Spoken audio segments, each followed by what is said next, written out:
Hey guys, Hierarchy GFX here. So today I'm going to show you a quick tutorial on how to make a simple logo in Photoshop. Something kind of like what you see on the screen here. So what you're going to want to do is go to File, New, make the width 500 and the height 500, and click OK. Now you have your layer. You're going to want to go ahead and color the background. So take your paint bucket tool, and the color I currently have selected is kind of a darkish gray, and paint that out. And what you're going to want to do is create a new text object, so click your text tool. If you guys want to know the font I'm using Pandora Limiter, and you're going to make the text. What I'm going to use an A, because don't forget to change your color as well, that way it doesn't blend in the background. So I'm going to use an A simply because I don't know, A's just tend to work better for me. But you're going to want to size that up, obviously. You can use free transform, whatever. I usually use free transform, so Control T, there we go, and just make it bigger. It's really up to you on what size you want it to be. It doesn't really matter. I think this is a good size. Anywho, you're going to want to take it and get the elliptical Marquee tool,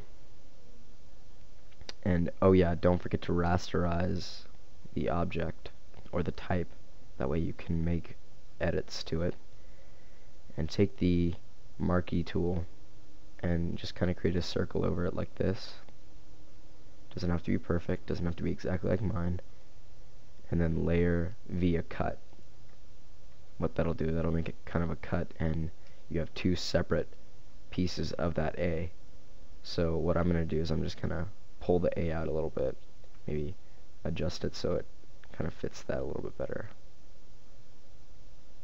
That should, right there looks good. Maybe scooch it over a little bit so it fits that size. And then what you're going to want to do is take the Marquee tool again, but use the rectangular Marquee tool this time, and kind of go off this side of the A, and then do the same thing. You're going to want to layer via cut.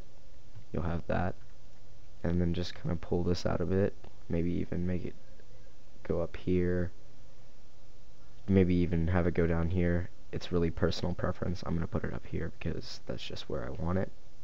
Maybe down a little bit more. And what you're going to want to do is take all those layers, so highlight all of them, click the top layer, and then shift click the bottom layer, and you'll select all of them, and convert to Smart Object.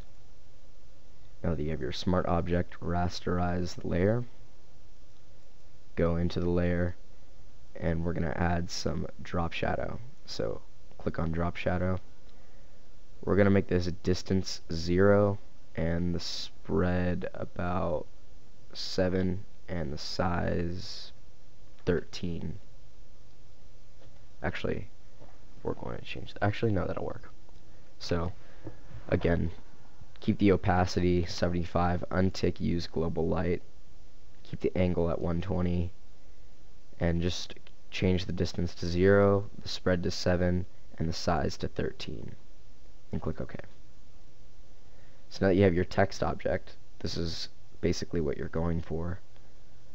You can do many things with this. You can add layer effects, you can add textures. I'll do that in another tutorial. This is simply just for a regular standard logo. So the last thing we want to do is maybe add some gloss. You don't have to, but I think it adds a nice touch to any logo. So what we're going to want to do is create a new layer, and take that same elliptical Marquee tool that you used in the very beginning, maybe zoom out a bit so you have some room, zoom out, there we go, and take the elliptical Marquee tool and do something kind of like that. And you're going to want to transform selection while keeping the elliptical Marquee tool selected, transform selection, and then you can rotate it so you have a perfect fill there. I'd say right about there. My personal preference, I like to do it with part of the edge being met, and that's just how I do it. So what you're going to want to do here is, the problem is if you do the gradient now, it'll do it inside here. So the way to fix that is you'll go to select and then inverse. Now it has the opposite side of that selected of that layer. And then what you're going to want to do is go to the gradient tool. Make sure you have white faded to 0 opacity or opaque. I don't really know what that's called. So just white fade out, and then take that and drag it down across there like that. Now you can do this multiple ways. You can also go the opposite way, and that kind of creates more of an extrusion look to it if you wish, but I think it kind of creates too much of a sharp look. But if that's what you want, then definitely do it the opposite way. But I'm going to do more of a circular kind of look. So drag it down until you find something you like. There, that'll do. And then deselect. So now you have that, but you'll notice it's a little too bright. So what we're going to want to do is go to the fill and bring that down to about 50%. And there you go. That's standard logo right there. There are multiple things you can do with the reflection. If you want, you can also, here, let me untick this. You can also do the diagonal one like I have on my logo. You can use the box, the rectangular Marquee tool to do this one, but I used my own. You can take the pen tool, just kind of go diagonally across like that. Doesn't really matter what you do over here, and then bring it around like that, and then make selection. Now that you have that selected, go back to your gradient tool and drag that down like so. Actually, do it the opposite way. That's how I'm going to do it. And then deselect. And then same thing, take the fill to 50%. You might even need to take it more, but I'll keep it at 50%. So there you go, guys. That's how you create a simple logo. Please leave a like and a comment if you think it deserves it. Thanks a lot.